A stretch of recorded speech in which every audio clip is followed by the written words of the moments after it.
Hello everyone, welcome to the latest in our series of online business training webinars. Before we get started, we just need to do a quick screen and sound check. So if you can see the screen, if you can hear me, please type a yes into your chat box. Great stuff, thanks very much everyone. Quick introduction, my name is Ian Beaumont. I'm Business Development Manager for names.co.uk and Registered 365. Today's webinar is about how you can improve your business in 45 minutes, which will be presented by Doug Lawrence, who is Export Communications Consultant for UK Trade and Investment.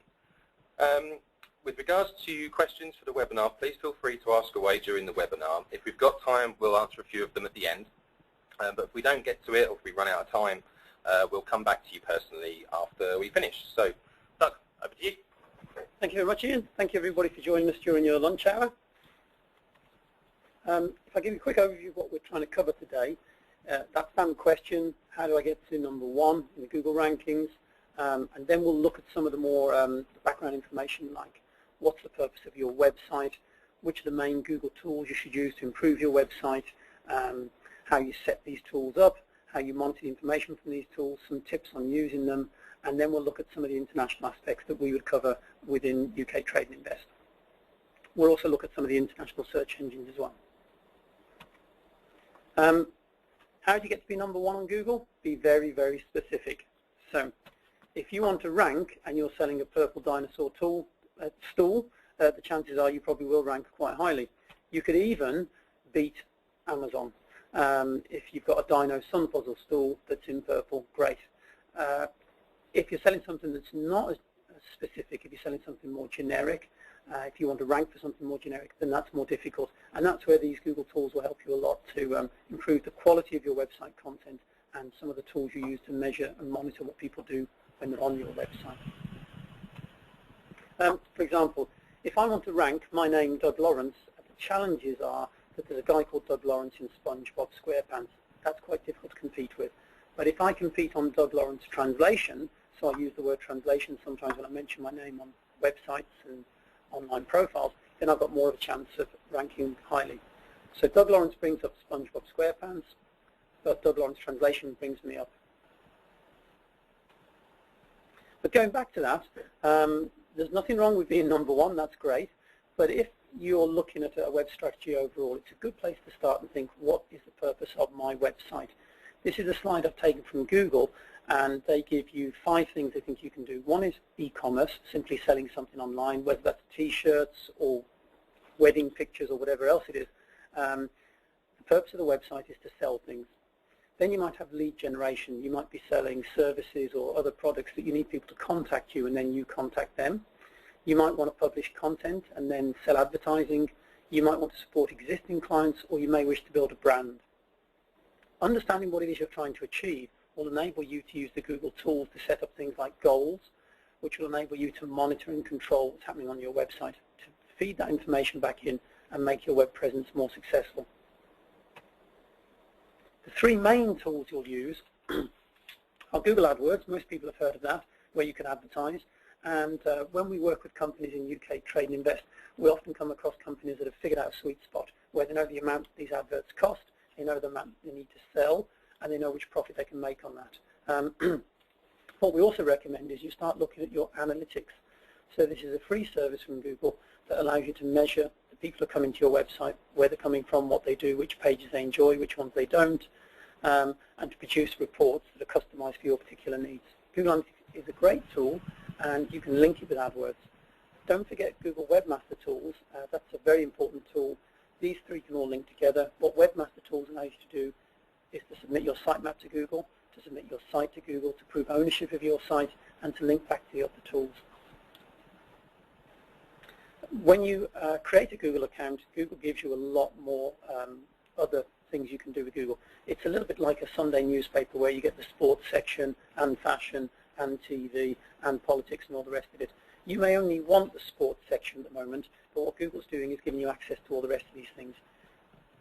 I'd like to stress it's important. If you have an analytics account and an AdWords account and a Webmaster account and a YouTube account, it's a good idea, and a Gmail account, it's a good idea to link these all together, ideally set them up with the same account. It makes things a lot easier in the long term to manage. In the short term, it can be a little bit more confusing, but it is worth making sure they're all linked to the same account. We're going to go through a lot of slides. I'm going to go through a lot of content, and you might think, where do you draw the line? How much do you need to do? If you're in business, you need to do 10% more than your competition. You can't get it perfect. You can spend a lot of time and a lot of money on AdWords and analytics, on Google, on Bing, on all sorts of good online tools. But just think about, if you're in business, what are your competitors doing and what do you need to do that's better than them? Doing something is better than doing nothing. Going to these tools and thinking they're confusing and then not using them is not the right way to approach it. So what we'll do is look at how you can use it in a very measured and controlled way to begin with, and then learn more about the tools as you learn and as your website grows and as your visitors numbers grow. We're going to start looking at analytics, which, as this screenshot shows, is an enterprise class web analytics tool. That just means it's big and confusing sometimes. There's a lot of help online that will help you use it. And what I want to do is to go through the process of how you might use analytics.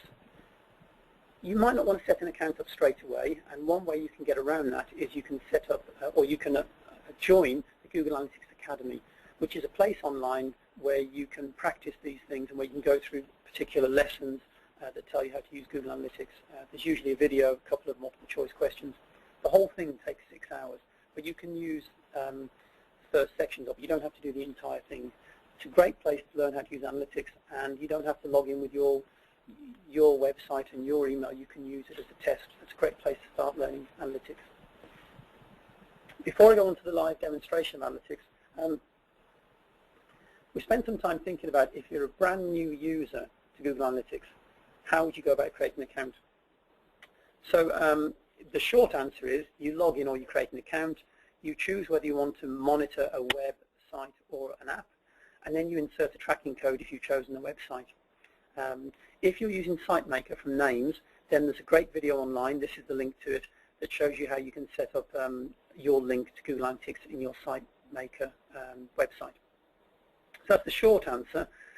I wasn't very convinced by that, so we spent some time to go through the process, and I'm going to show you screenshots now. I know live demos are more interesting, but the screenshots are there because I went through this process, and I want you to be able to follow those screenshots and to have reference to them afterwards.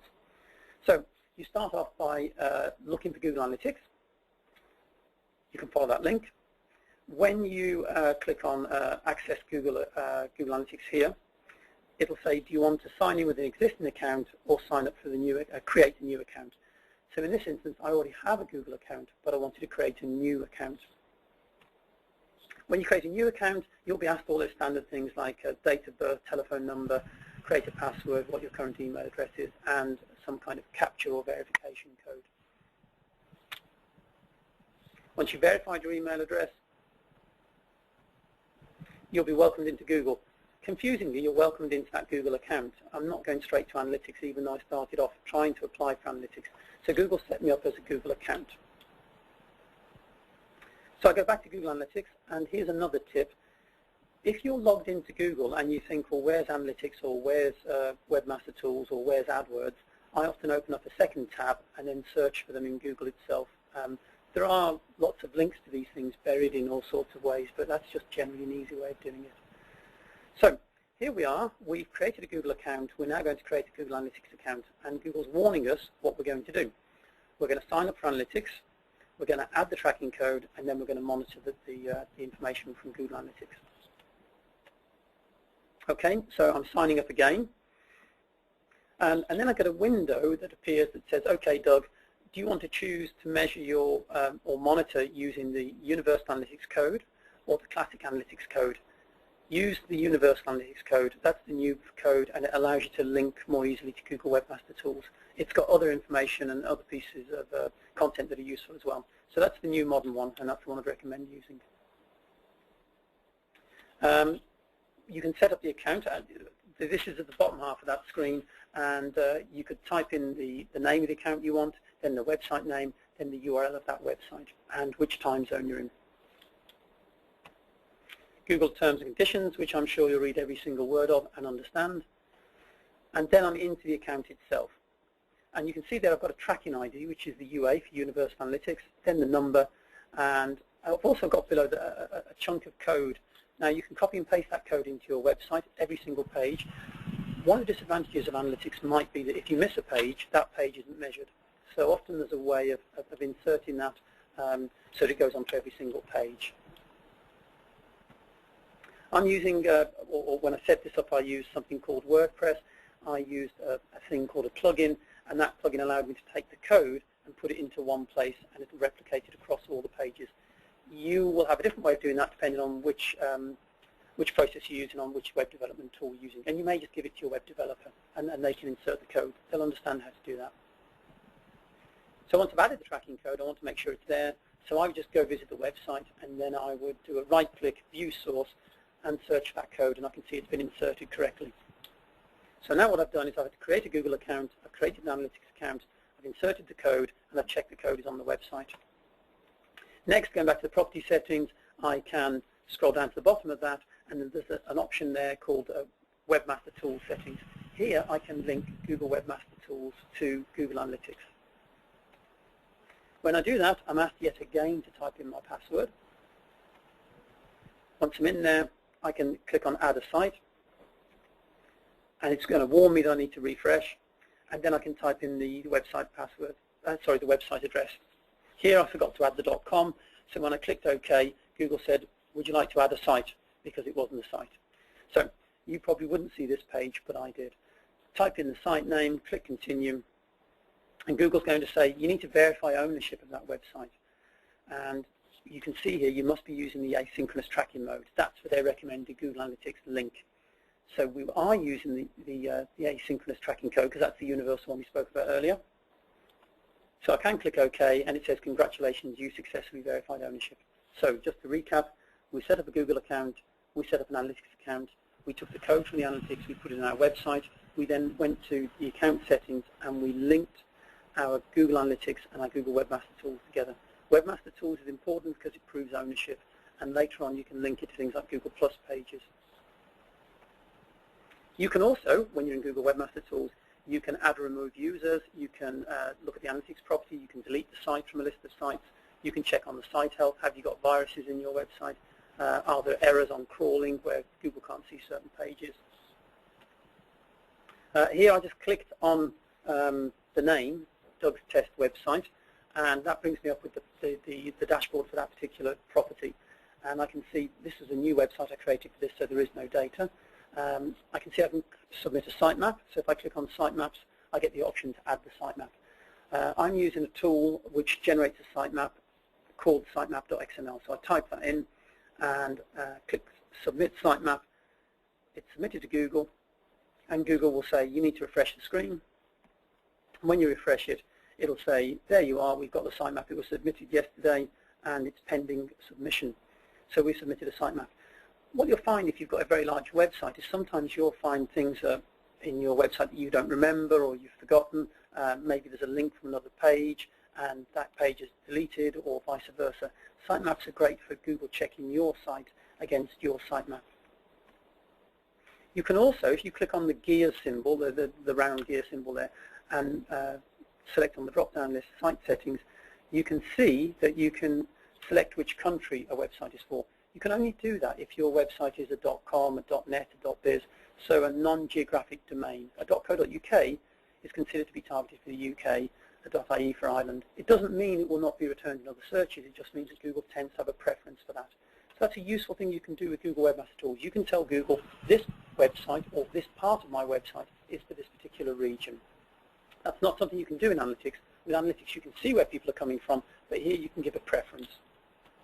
And what you can also do is you can display whether you want display URLs to include the www or not. So at the end of the step-by-step guide, so what I'd like to do is to take you to a real-life demo of analytics. So I've got some websites I set up previously, so we've got a bit more data. This is the home page, and you can see I've got a lot of properties here I can select, all different websites. I'm going to move the cursor across the top. You can see home. This is the home screen, the reporting screen, customization, and admin. So those are the four main things you can choose across the top of the screen. If I go into all website data for this, well, let's go for this one, douglawrence.com, we're into the reporting. So we clicked on that and we're into the reporting screen. So you can see we're underlined reporting. The audience overview is the default report, and that gives you that nice trend analysis. It's often interesting. I mean, 10 visits today is nothing special, but it's interesting to see that there were none on February the 8th. So this is a trend. It shows you why do I get more visitors sometimes and not others. So you can start thinking about that content and those trends. Scroll down, 92 visits, 72 unique visitors. We can see the language they've used in their computer. A very basic report. So again, we've got the same menu across the top. We've got a context menu here across the left-hand side where we can choose other options, but we've got the main report here. You've also got, usefully, the little mortar hat symbol there. If we click on that, we get context-sensitive help with a video and with lots of other information. It's brilliant. Use it. What I would say about that is it's very confusing analytics. There is a lot to it, and these snippets of context-sensitive help help a lot. Also, what you can do with this report is you can think, okay, this is a useful report. I don't want to log into analytics every day. I'm going to send an email to somebody that enables us to share this report with other people every week, for example. So click on the email button, type in a mail address that you want to send the email to, and I'm going to send it to myself. You can change the subject line if you want. You can change the format, so I choose PDF. And you can then say Google Report. Choose the day of the week, choose the frequency. So if I put Tuesday, you can put as many people as you want in that to box. So if you've got a few people that need to know how many people are visiting the website, but you don't want to give them an analytics login, you could do that. Or if you yourself don't want to go into analytics every day, this is a good way of doing it. So this report will be emailed to you as you request as a PDF or comma-separated values every week when you suggest. So that's the audience report. There are many other reports here within Google you can look at. You can look at acquisition. You can look at visitor flow. Visitor flow is a nice report that shows us where people came from, which pages they went to, what the drop-off was. So I know I need to improve a certain page if I get a lot of drop-offs from that. Some other interesting reports down at the bottom are conversions. So some people say that traffic is vanity, conversions are reality. And what you're trying to do with a conversion is, I've got a website. What am I trying to do with that website? I'm trying to get people to sign up to a mailing list. So a conversion is a person visits, they sign up for the mailing list. It's a goal, so you've converted that customer from being a visitor maybe to being a subscriber or a customer. So these are conversions. Conversions are very important. You can set up goals within conversions, and you can see you've got an overview there of the report, and you can see which URLs. So confusingly, remember we're looking at a report here. And you might say to me, well, okay, Doug, how do I set up a new goal? We set up a new goal in admin, and you need to go to goals. So that was the admin screen, and then into goals. And you can see I'm in Doug Lawrence, the property. And when I click there, I can click new goal. And there's templates ready for you.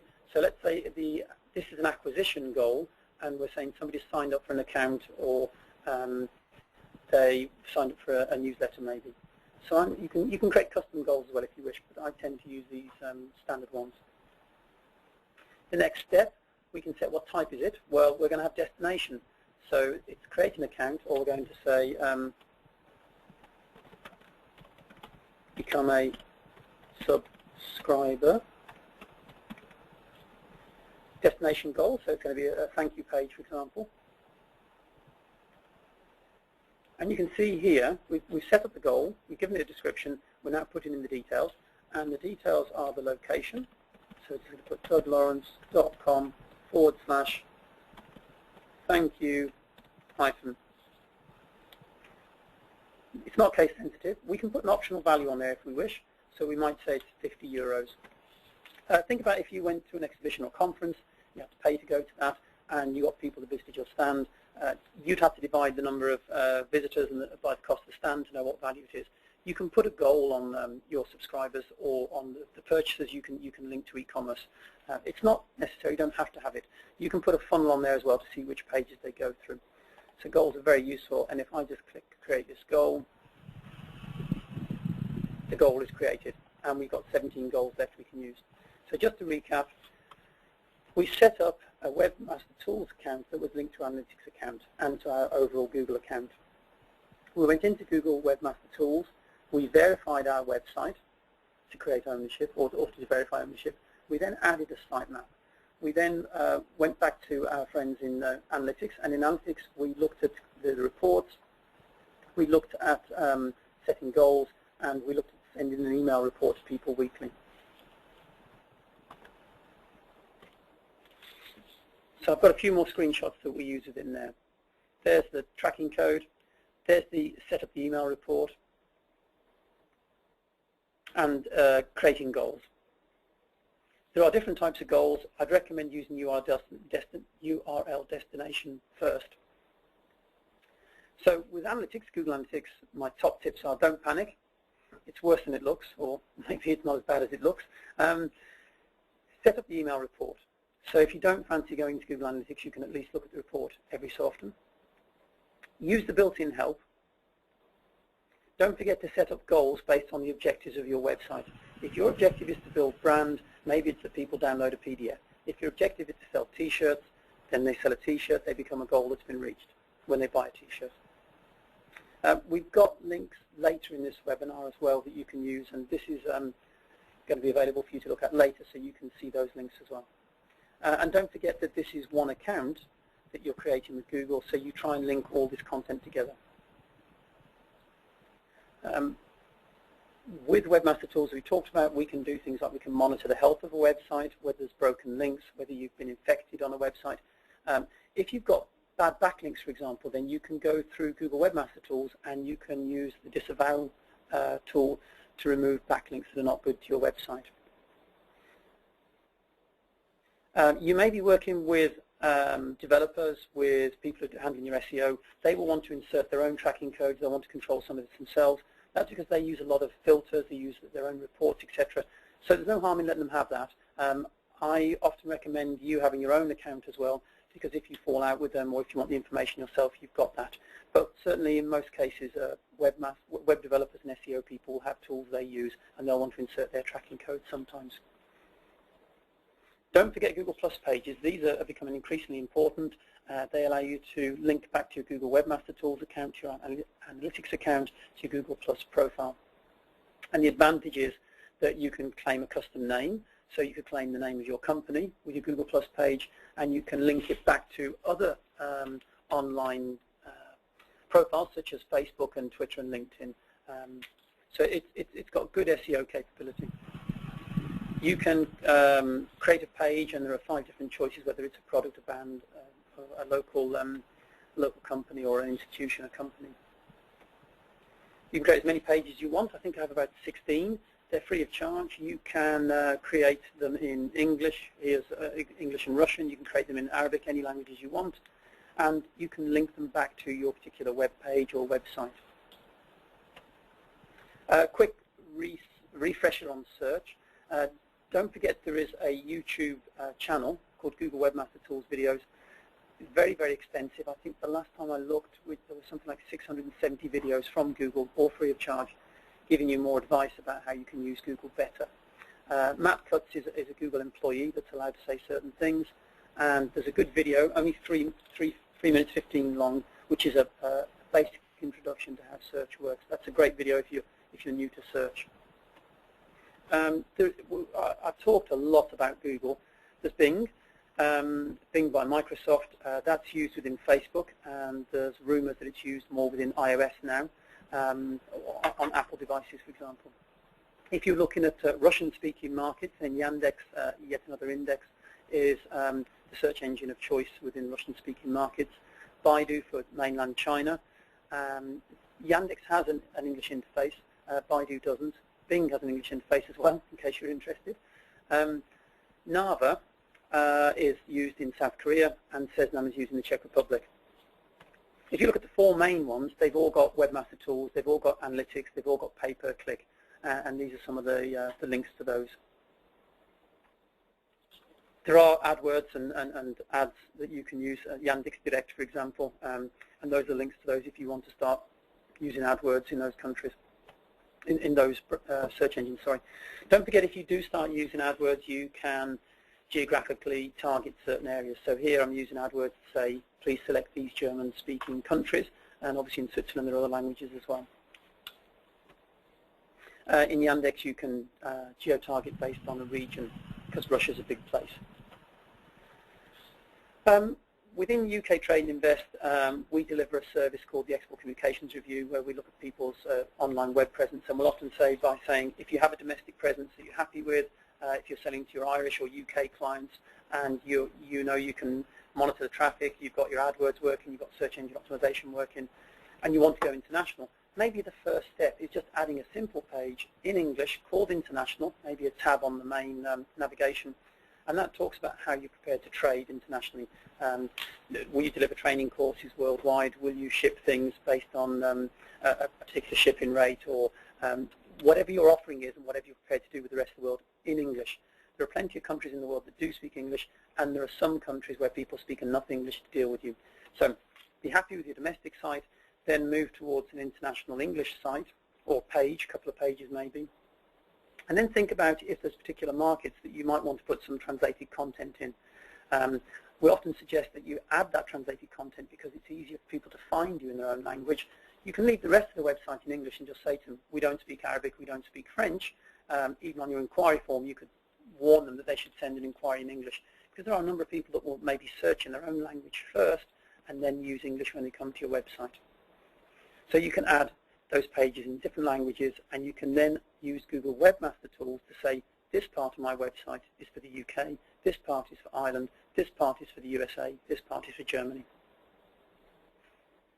Later on, you may decide you want to add a whole website in French or a whole website in German.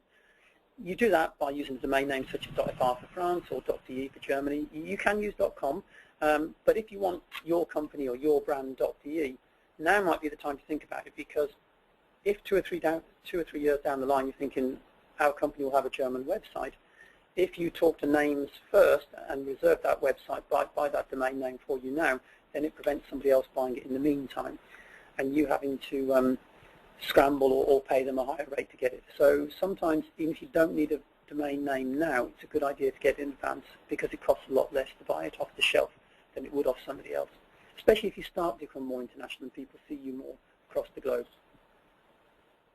So the basic principle is there are people who will buy from you in English, people who will contact you in English because they're native speakers or because they've got very good English. There are some people that speak English plus another language, and they have a mix of capabilities. So having some German will attract them to your website, and then they'll be prepared to deal with you in English. There are some people that only speak their own language, and that's much further down the line in terms of you presenting a web presence that they can use effectively. So what we're trying to do is increase the number of potential buyers by moving along the spectrum and adding more languages and more language content to the website. So we've got a place where we can send you for more help if you wish. I've mentioned this before, the Google Webmaster Tools videos. They're not all in Japanese, I hasten to add. You can see there's Matt Cutts again. He's talking about what's it like to fight web spam at Google. Should I build links using article directories, all these sort of things. There's lots of content there that you can use, and I often go there to watch the video rather than to read the help. Matt Cutts himself has a blog. Here he's talked very recently about don't use guest blogging for SEO purposes.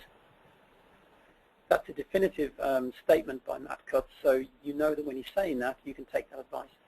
Still use guest blogging, but you don't use it for SEO, certainly as far as Google are concerned.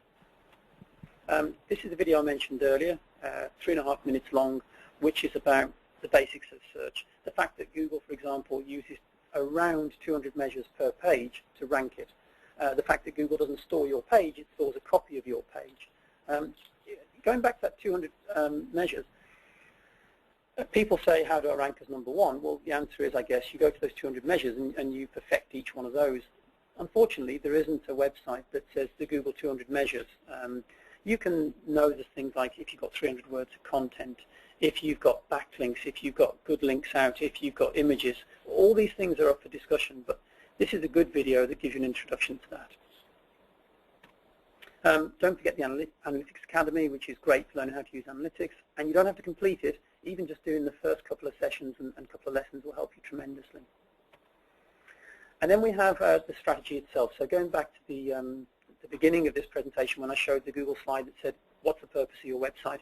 This 15-minute video takes that subject a lot further. It's an excellent video. I'd split it into 3 parts, the beginning 5 minutes, the middle 5 minutes, and the last 5 minutes. The beginning is great, and then I think you'd move towards the next 5 minutes. So you might find you have to watch this video a few times, but it's a great way of understanding what it is you're trying to achieve and how you can work with Google tools and with any other tools to improve your search engine optimization. Here are some contact details, and I'm going to pass back over to Ian now to take any questions. Thank you for listening. Thank you, Doug. I'll let you get a drink of water. We've had a few questions in from the chat. I think a couple of these have been kind of covered in part, but we might be able to have another look or a deeper look. I think the first question we've got here, Matthew's asked this, do I have to consider any costs with this kind of stuff? No, you don't, Matthew, is the short answer. The longer answer would be, it depends. So if you're using AdWords, for example, then I would recommend setting a daily limit on AdWords because it can quite easily get out of control. When we're talking about analytics, unless you are a large company, you could just use the free version. There are some limits like it keeps data for 2.5 years, those sort of things. And Google Webmaster Tools is free of charge, Bing Webmaster Tools is free of charge, Yandex is as well, and Baidu. Okay, great. We've got another one here. I think a few people have asked this one, but Lisa's asked, how do I find out where my visitors are coming from? I think you touched on this, but we can have another look. Yes, thank you for that, Lisa. So if we go back to the reporting screen for a moment, and we don't want to be on the conversions, we want to be on the audience.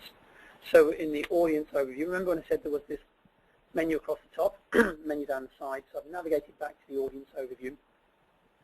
If we scroll down, we can see we've got ENUS as a language, and we can see across there we've got country and territory. So if we select country and territory, we can see most of our visitors excuse me, on this website are from the United Kingdom, then Brazil, clearly because of the football, I don't know why, and then we have the USA. We can even drill down to a city level and see where people are from. I don't know where that is, but I'm guessing it might be in Brazil. Okay, thank you. Okay. I think that's probably all we've got time for today. So thanks to everyone for joining us for this webinar. I hope you found it useful. For any of you that have asked questions that we haven't actually been able to get to, what we'll do is we'll come back to you personally after the event. But yeah, thanks for joining us. Thank you to you, Doug, and we will see you soon. Thank you, Ian.